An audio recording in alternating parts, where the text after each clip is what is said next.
Baik Bapak Ibu sekalian, mari sama-sama kita dengarkan arahan kebijakan dari Bapak Kepala Pempa-TK yang berkaitan dengan arah bijak Kementerian Pendidikan, Direktorat dan Tenaga Kependidikan, dan kebijakan program-program Pempa-TK, Penjas, dan BK yang akan disampaikan oleh Bapak Kepala Pempa-TK, Penjas, dan BK, Bapak Dr.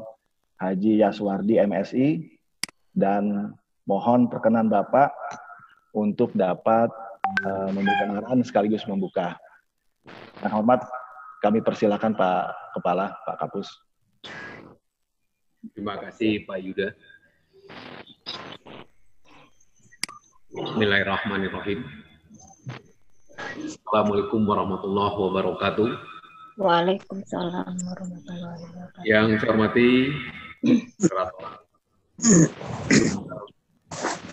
pada pagi hari ini, yang saya hormati teman-teman tim PTP, alhamdulillah pada kesempatan ini hadir semuanya di ruangan ini. Saya banggakan sekaligus yang saya cintai, saya sayangi, Bapak dan Ibu, guru bimbingan konseling, mewakili teman-teman dari Sabang sampai Merauke. Ada bersyukur kepada Allah Subhanahu wa taala. Alhamdulillah Bapak dan Ibu, teriring doa kami, semoga kita semua selalu dalam keadaan sehat, bugar, dan humanis melaksanakan aktivitas tugas-tugas kuliah, sekalipun Bapak dan Ibu saat sekarang ini sedang berada di rumah.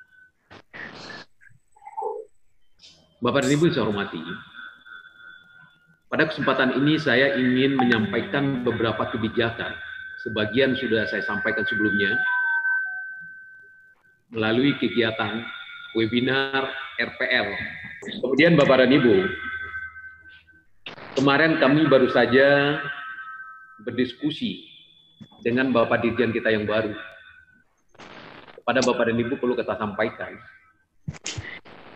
Direktur Jenderal Guru dan Tenaga Kependidikan yang baru sebagai pengganti Bapak Dr. Sudiono, MPD, adalah Bapak Dr. Iwan Sahrir, PhD. Ini sebagai informasi awal. Jadi Dirjen GTK kita sudah dilantik yang baru, yaitunya Bapak Dr. Iwan Sahrir, PhD. Yang kedua, Bapak dan Ibu, di saat kita bicara profesional BK, mengingatkan kembali kepada Bapak dan Ibu, 4 standar kompetensi yang harus dimiliki oleh sebagai seorang guru yang profesional. Kepribadian, pedagogik, profesional, dan sosial. Dalam status Bapak dan Ibu sebagai guru bimbingan konseling, 4 itu benar-benar sifatnya holistik, include, tidak terpisah. Ini yang harus kita pahami bersama dulu Bapak dan Ibu. Apalagi pada tatanan profesional sebagai seorang guru BK,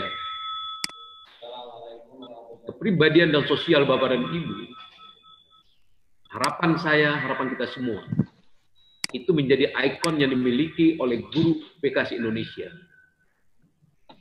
Tentu dengan kepribadian dan sosial, kita berharap Bapak dan Ibu, kompetensi pedagogik dan profesional yang menjadi core business sebagai seorang guru yang profesional, ini benar-benar Bapak dan Ibu pelajari, pahami, dan implementasikan, serta lakukan diskusi dan evaluasi.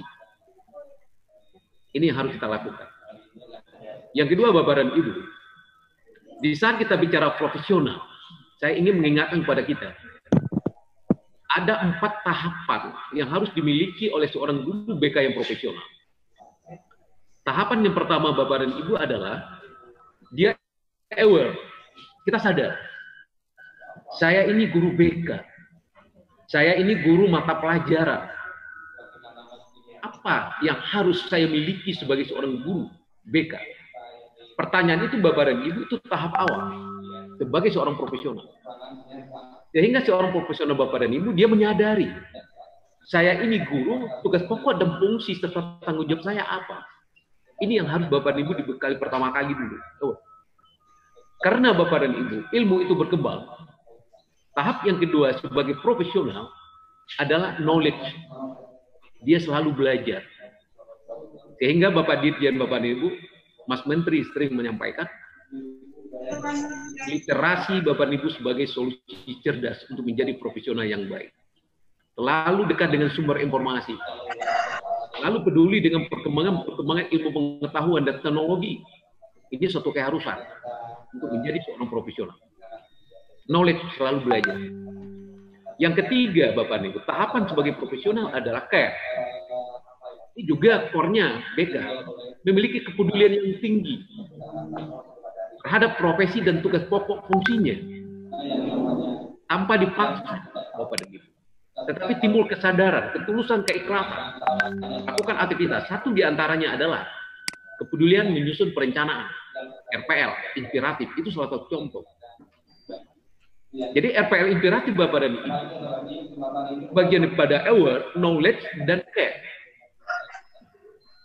Lalu yang keempat, tahapan profesional adalah komitmen. Jadi seorang profesional Bapak dan Ibu, dia memiliki komitmen yang tinggi terhadap tugas dan fungsi.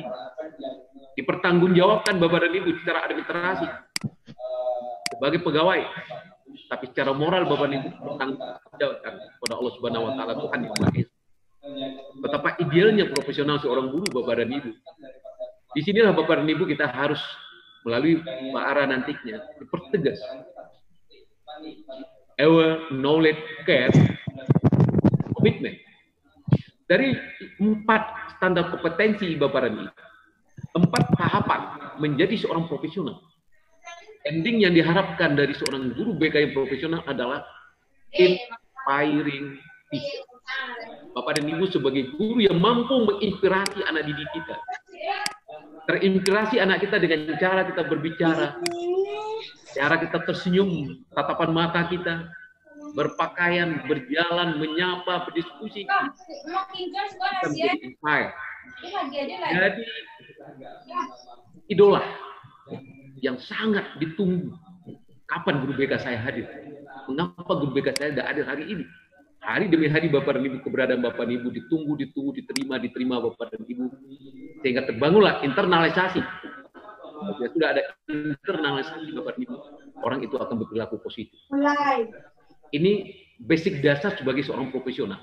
Jadi inspiring teacher Bapak dan Ibu itu adalah milik seorang guru BK yang profesional dan milik guru yang profesional. Ini harus kita wujudkan. Lalu Bapak dan Ibu, kita masuk pada core business. Core business P4TK Penjadem BK Bapak dan Ibu.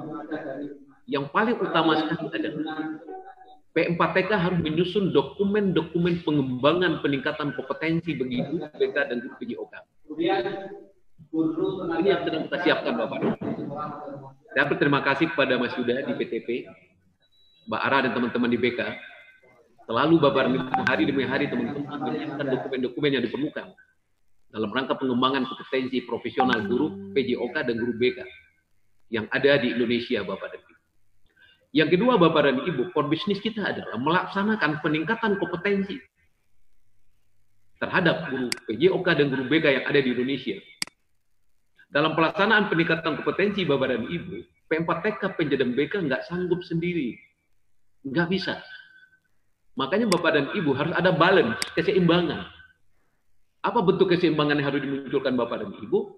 Mohon maaf, ke depan Bapak dan Ibu, kita sebagai guru yang profesional siap membiayai diri kita sendiri untuk meningkatkan kompetensi profesional. Seperti hari ini, Bapak dan Ibu tidak dibekali dengan kuota internet, tapi Bapak dan Ibu hadir. Saya berterima kasih. Ini menunjukkan Bapak dan Ibu, kita sudah punya kepedulian terhadap profesi kita. Ke depan Bapak dan Ibu, ini akan dioptimalkan. Mengapa? Saya perlu sampaikan kepada Bapak dan Ibu.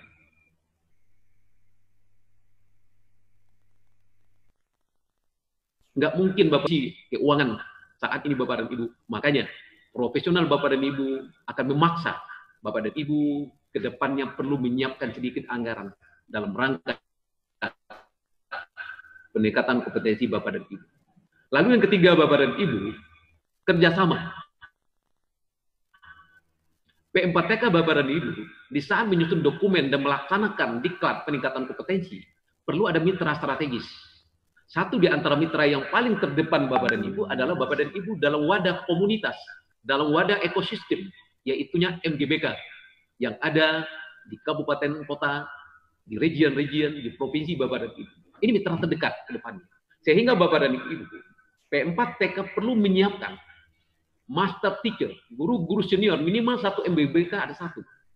Sebagai apa? Sebagai narasumber penghubung antara Widiswara dengan Bapak dan Ibu. Kita butuh 1 orang, minimal Bapak dan Ibu. Harapan kita 2 dan 3 orang. 1 MGBK ada 1 narasumber representatif Bapak dan Ibu. Bapak Ibu terima dan siap memberikan informasi-informasi, berdiskusi dalam rangka peningkatan kompetensi kita. Tetapi yang paling utama Bapak dan Ibu bukan narasumbernya, tapi adalah kemauan kita untuk selalu belajar. Kemauan kita Bapak dan Ibu untuk selalu mendapatkan informasi. Ingat Bapak dan Ibu, era globalisasi Bapak dan Ibu memaksa kita Bapak dan Ibu harus siap bersaing. Karena tidak tertutup kemungkinan Bapak dan Ibu guru-guru dari negara lain. Beliau akan memberikan informasi-informasi kepada peserta didik kita. Ingat Bapak dan Ibu, kita punya kepribadian yang kuat berdasarkan Pancasila dan Undang-Undang 45. Berarti apa? Guru Indonesia nggak bisa tergantikan dalam rangka membangun karakter mulia anak-anak kita. Tetapi di satu sisi Bapak dan Ibu, perkembangan ilmu pengetahuan menuntut profesional kita harus selalu di-up, harus selalu ditingkat. Ini menjadi PR kita yang pertama Bapak dan Ibu. Moga-moga saja ini bisa terrealisasi. Lalu Bapak dan Ibu, konsep yang lagi dikembangkan oleh kementerian, yaitu well-being student atau student well-being Bapak dan Ibu. Bapak dan Ibu, mari kita mencoba membaca, memahami ya apa yang ada dalam tujuan pendidikan nasional. Dalam Undang-Undang Nomor 20 Tahun 2003 menjadi manusia seutuhnya. Kalau kita gabung Bapak dan Ibu dari 13 kriteria siswa yang potensial menjadi manusia seutuhnya, sehat jasmani dan rohani Bapak dan Ibu. Well-being Bapak dan Ibu, endingnya adalah manusia seutuhnya. Siapa yang bisa Bapak dan Ibu mewujudkan well-being untuk siswa? Satu diantaranya adalah guru BK yang profesional. Bapak Ibu bisa bayangkan, guru BK yang profesional. Ada pertanyaan Bapak dan Ibu yang sangat menggelitik, yang perlu Bapak dan Ibu jawab nanti dalam diskusi. Apakah Bapak dan Ibu memiliki dokumen-dokumen seluruh perangkat kurikulum mata pelajaran? Ada di ruang BK. Ini pertanyaan ini kan aneh. Untuk apa kurikulum? Perangkat kurikulum ada di ruang BK. Pertanyaan ini Bapak dan Ibu tidak lain tidak bukan adalah untuk lebih memahami semua Bapak dan Ibu bidang-bidang studi mata pelajaran yang ada. Minimal rambu-rambunya Bapak dan Ibu. Saat anak bertanya punya kesulitan pada mata pelajaran matematik, dia tidak langsung kita arahkan kepada guru matematik, tapi Bapak dan Ibu mengajak berdiskusi. Mengapa matematik itu penting? Mengapa Anda sulit dalam matematik? Diskusi ini Bapak dan Ibu ada dalam rambu-rambu kurikulum. Berarti apa? Perangkat dokumen kurikulum itu harus ada di ruang BK. Pertanyaan yang kedua, apakah Bapak dan Ibu memiliki semua data individual peserta didik yang ada di sekolah? 500, lengkap nggak 500-nya? Atau 2/3-nya Bapak baru memiliki, atau sudah semuanya? Anggap sudah. Pertanyaan yang ketiga, apakah data itu sudah kita review, kita telaah, kita olah? Pertanyaan yang keempat, apakah program yang kita kembangkan berbasis data yang ada? Karena ingat Bapak Ibu, BK endingnya adalah optimalisasi potensi peserta didik. Basicnya data. Dari data Bapak Ibu diolah menjadi perencanaan, diimplementasikan, dievaluasikan. Endingnya apa? Terwujudlah siswa-siswa yang potensial bersama dengan guru mata pelajaran lainnya. Tapi peran BK sangat strategis. Untuk itu Bapak dan Ibu, selamat status sebagai guru BK. Bapak dan Ibu harus mengacungkan jempol untuk diri Bapak Ibu. Saya bangga, saya senang, saya bersyukur. Saya sebagai guru BK.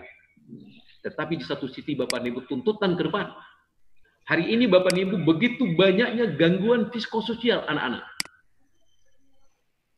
Kajian-kajian Bapak dan Ibu dari Kementerian Pemberdayaan Perempuan dan Perlindungan Anak. Banyak lebih kurang 70 juta Bapak dan Ibu. Anak-anak Indonesia sekarang ini sedang menghadapi gangguan psikososial. Itu anak-anak berumur rata-rata Bapak dan Ibu di 13 tahun, usia SMP. Bisa Bapak Ibu bayang. Tetapi di kelas 4 Bapak dan Ibu, anak-anak sudah punya problem. Cukup besar datanya. Kondisi seperti ini Bapak dan Ibu, keberadaan guru BK di satuan pendidikan ini sangat strategi Bapak dan Ibu dalam rangka tidak terjadinya gangguan psikososial terhadap anak-anak tersayang yang ada di sekolah kita semua Bapak dan Ibu. Ini harus kita antisipasi. Jadi dengan adanya data yang lengkap Bapak dan Ibu, kita akan tahu apakah anak ini punya gejala gangguan psikososial atau tidak. Karena dengan gangguan psikososial Bapak dan Ibu, anak-anak tidak akan termotivasi belajar. Dia akan mengalami kesulitan Bapak dan Ibu. Di sinilah Bapak dan Ibu data sangat penting sekali. Dan data itu Bapak dan Ibu di-up. Jangan cuma sekali setahun Bapak, dia terus perkembangan seperti apa. Kalau ini bisa dilakukan Bapak dan Ibu, ini luar biasa sekali. Pertanyaan kepada Bapak dan Ibu. Apakah ruang BK kita Bapak dan Ibu yang sederhana sudahkah terawat dengan baik dan rapi? Tertata dengan apik? Ada kesan joy menyenangkan di sana? Atau Bapak dan Ibu nggak bangga dengan ruang BK-nya? Pertanyaan-pertanyaan ini Bapak dan Ibu sengaja saya lemparkan adalah karena suatu waktu kita akan survei ke lapangan melihat dari dekat. Boleh sederhana ruangan Bapak dan Ibu, tapi tertata dengan rapi dan rapi. Ada bunga hidup, Bapak dan Ibu. Ya. Ada karpet sederhana, ada kursi sederhana. Kalau yang sederhana. Tapi kalau yang lebih bagus, alhamdulillah. Kesederhanaan itu Bapak dan Ibu tidak menghalangi Bapak dan Ibu berbuat lebih baik. Jangan gara-gara keterbatasan ruangan Bapak dan Ibu, lalu kita menyalahkan. Kurang kepedulian dari kepala sekolah. Sekarang kita balik Bapak dan Ibu. Berikan banyak hal pada sekolah. Baru kita minta sesuatu untuk kepentingan kita. Jadi kita balik sebagai profesional Bapak dan Ibu, dia tidak mengeluh dengan kondisi keterbatasannya. Tetapi dia berusaha mengoptimalkan kesederhanaan itu menjadi suatu powerful, satu kekuatan. Kalau itu bisa dilakukan Bapak dan Ibu. Itulah inspiring teacher. Guru yang menginspirasi. Luar biasa Bapak dan Ibu, profesional itu tuntutannya sangat ideal sekali. Ini yang perlu saya sampaikan kepada kita semua. Lalu Bapak dan Ibu, apa yang harus dilakukan oleh guru BK dalam rangka meningkatkan kompetensi profesionalnya? Implementasinya nanti Mbak Ara dan teman-teman adalah suasana membangun kehangatan. Ini Mbak Ara terjemahkan nanti itu. Kehangatan. Bapak dan Ibu itu memiliki kehangatan dengan anak. Bagaimana anak itu Bapak dan Ibu merasa ada suatu hal, kepercayaan dirinya meningkat. Karena apa? Karena laughing. Perhatian kasih sayang. Karena touching, sentuhan. Sentuhan-sentuhan positif Bapak dan Ibu dengan bahasa yang menyenangkan. Tatapan mata yang penuh perhatian Bapak dan Ibu. Ya. Lalu ucapan-ucapan yang sifatnya pujian-pujian sederhana. Laughing dan touching Bapak dan Ibu, ini bagian daripada profesional kita. Anak-anak merasakan. Sehingga well-being Bapak dan Ibu di sekolah, itu harus dimunculkan. Ini ada, saya tampilkan konsepnya. Pertama Bapak dan Ibu, teaching and education, kita memiliki Bapak dan Ibu, ada yang namanya pembelajaran, ada yang namanya pendidikan. Ini dua hal Bapak dan Ibu yang saling terkaitan. Ibaratkan dua sisi mata uang, dia tidak terpisah Bapak dan Ibu. Lalu learning di sini Bapak dan Ibu, bagaimana kita mengoptimalkan teaching, pengajaran dengan pendidikan Bapak dan Ibu menjadi suatu pembelajaran. Ending daripada pembelajaran itu Bapak dan Ibu, dengan mengoptimalkan 4 standar kompetensi yang kita miliki, mengoptimalkan fasilitas yang ada Bapak dan Ibu, membangun ekosistem dengan warga sekolah Bapak dan Ibu, muncul suatu well-being di sekolah. Jadi school well-being Bapak dan Ibu, pertama yakinkan, sekolah itu memiliki fasilitas. Fasilitas itu Bapak dan Ibu ukurannya adalah 8 standar nasional pendidikan. 8 standar itu Bapak dan Ibu, minimal Bapak dan Ibu nantinya kalau bisa minta kepada wakil kurikulum rapor mutu sekolah. Jadi Mbak Ara, mohon nanti guru BK didorong memiliki rapor mutu sekolah.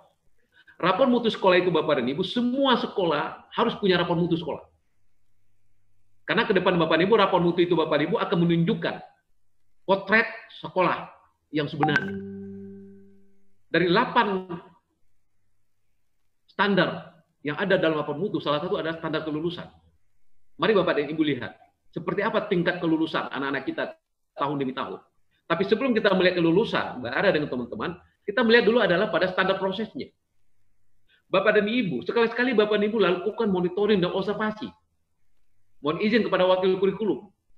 Dengan jadwal bisa terjadwal Bapak dan Ibu, bisa yang sifatnya Bapak dan Ibu, kapan diperlukan, Bapak dan Ibu survei, amati, monitoring, bukan supervisi. Supervisi adalah kewenangan pada guru kelas nantinya. Kalau di SD, dan guru mata pelajaran, kalau SMP sama SMK. Bapak dan Ibu adalah monitoring dan observasi. Seperti apa pembelajaran dalam kelas itu? Mengapa kelas yang diajari oleh Bapak A ini suasananya sangat tenang dan nyaman? Tingkat kelulusannya tinggi. Mengapa suasana di kelas ini tenang dan nyaman, tetapi kelulusannya rendah? Ini kan menarik Bapak dan Ibu. Di satu sisi tenang dan nyaman, kelulusannya tinggi. Tenang dan nyaman, kelulusannya rendah nilainya. Di sini Bapak dan Ibu akan muncul lagi satu informasi dan data. Oh, menarik sekali. Lalu evaluasi. Sejauh mana evaluasi yang diberikan oleh teman guru mata pelajaran? Apakah sudah sesuai dengan materi yang disampaikan dalam proses pembelajaran? Minimal diskusi Bapak dan Ibu. Di sini Bapak dan Ibu yang harus dibangun adalah kolaborasi. Antara guru BK dengan guru mata pelajaran. Harus ada kolaborasi. Disitulah Bapak dan Ibu, ekosistem terbangun dalam rangka mewujudkan well-being di satuan pendidikan. Having di sini Bapak dan Ibu, ada having di sana. Itu adalah bagaimana potret sekolah itu Mas Yuda. Jadi potret sekolah itu Bapak dan Ibu harus potret menyenangkan, asri, nyaman, aman, sehat Bapak dan Ibu. Suasana sehat harus ada. Ada hal kecil Bapak dan Ibu yang mungkin terlupakan. Di sekolah kita punya kantin. Pertanyaan sederhana. Sering kita survei ke kantin. Apakah suasana harmonis muncul di kantin? Diskusi-diskusi hangat anak-anak di kantin ada. Ibu kantin berpakaian rapi, tidak pakai daftar dia berpakaian rapi. Bersih, Bapak dan Ibu. Sederhana kantinnya, tapi bersih. Apakah makanannya itu sudah pantas nggak dimakan anak atau tidak? Atau sudah kedaluarsa dan sebagainya? Ini dalam rangka hospitality. Ketenangan, kenyamanan Bapak dan Ibu. Intinya apa? Pekerjaan guru BK tidak habis, Bapak. Begitu banyaknya, Bapak dan Ibu. Dalam rangka apa? Optimalisasi potensi peserta didik bersama dengan warga sekolah lainnya. Lalu intinya di BK Bapak dan Ibu, saya cukup 3 saja Mbak Ara, itu laughing. Bangun Bapak dan Ibu, interaksi, komunikasi positif antara guru dengan siswa, siswa sesama siswa, guru dengan kepala sekolah, ya Bapak dan Ibu, guru dengan komite, kemudian siswa Bapak dan Ibu dengan kepala sekolah dan teman sejawatnya Bapak dan Ibu. Yang harus terbangun adalah komunikasi positif. Idealnya Bapak dan Ibu di satu sekolah, adik kelas rendah panggil kakak, panggil abang, tidak sebut nama. Apalagi bahasa-bahasa yang, mohon maaf Bapak dan Ibu, bahasa-bahasa yang daerah yang kadang-kadang membuat orang tidak nyaman. Kak, alhamdulillah kakak hari ini sehat. Kakak mau kemana, abang mau kemana, si kakak mengatakan adik mau kemana. Suasana seperti ini Bapak dan Ibu harus terbentuk Bapak dan Ibu. Ini adalah komunikasi positif Bapak dan Ibu. Ini hal sederhana yang harus kita lakukan. Ya. Kemudian Bapak dan Ibu, being. Mean for self. Bagaimana menjadikan anak itu Bapak dan Ibu potensi. Menjadi dirinya. Jadi kita tidak bisa merubah Yaswadi Bapak dan Ibu menjadi Yuda. Tidak bisa. Yaswadi tetap Yaswadi. Mas Yuda tetap Mas Yuda. Bu Ara tetap Bu Ara.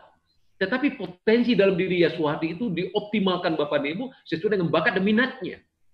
Ini harus kita kembangkan. Tidak kita paksakan, hei Yaswadi, kamu harus bisa berbahasa Inggris yang hebat. Enggak seperti itu.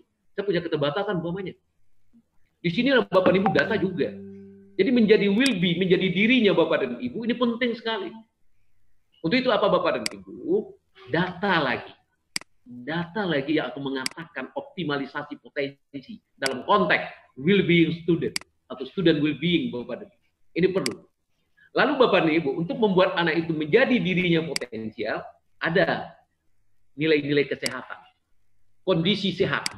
Dalam tubuh yang sehat terdapat otak yang cerdas. Pastikan Bapak dan Ibu datang ke sekolah dalam suasana sehat jasmani dan rohani. Dalam suasana happy, gembira, tulus, ikhlas. Mohon maaf, ini bulan Ramadan kepada saudara saya yang Muslim. Ya. Dan mohon maaf juga kepada teman yang mungkin ada peserta yang non-Muslim. Kita semuanya percaya. Ada Tuhan yang akan menilai. yang akan mengamati aktivitas Bapak dan Ibu. Gerak jantung kita, kata hati kita diketahui Bapak dan Ibu. Kita bisa Bapak dan Ibu berbohong kepada banyak orang, tetapi Allah Tuhan yang Maha Esa nggak bisa kita kelabui. Di sinilah Bapak dan Ibu perlunya, ya, perlunya kita tulus dan ikhlas dalam beraktivitas Bapak dan Ibu. Yakinkan.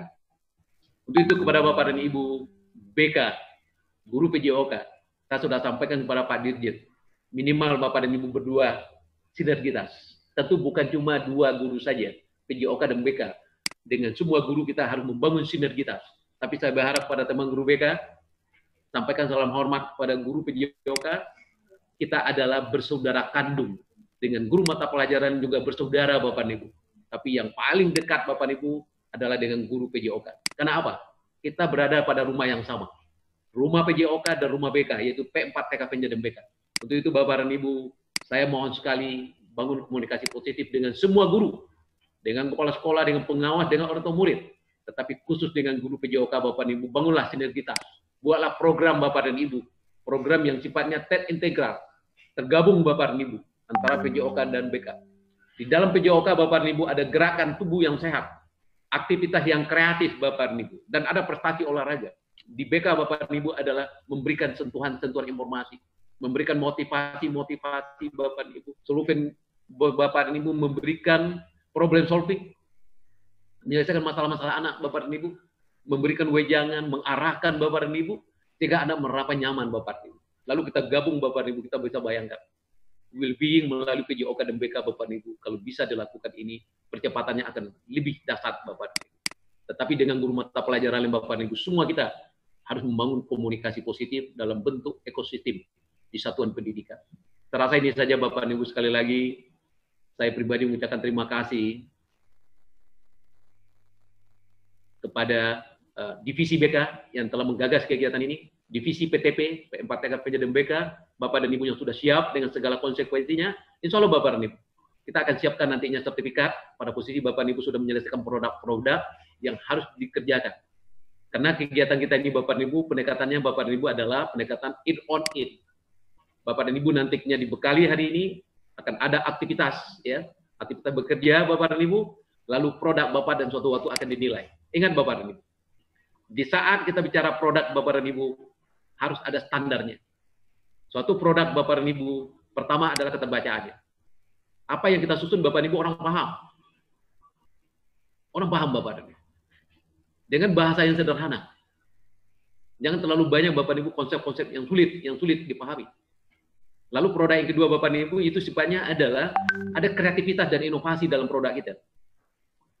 Disampaikan Bapak dan Ibu, produk itu membuat joyful learning, pembelajaran yang menyenangkan. Layanan yang menyenangkan Bapak dan Ibu. Lalu produk itu berdampak positif terhadap perubahan sikap dan perilaku. Itu produk yang harus disiapkan ke depan oleh guru BK kita. Dan produk-produk ini Bapak dan Ibu bagian daripada tahapan-tahapan dari diklat yang cukup panjang yang akan dilaksanakan. Ada tahap 1, 2, dan 3-nya. Mungkin nanti narasumber Bapak dan Ibu akan menjelaskan. Tetapi pastikan IT yang Bapak Ibu gunakan ini adalah sebagai tool. Benar-benar Bapak dan Ibu optimalkan IT dengan baik Bapak dan Ibu. Dan pastikan di ruang BK Bapak dan Ibu minimal ada 1 komputer, bukan laptop Bapak dan Ibu, komputer yang sifatnya adalah menyimpan data, menyimpan informasi, menyimpan program Bapak dan Ibu, mengolah data dan seterusnya Bapak.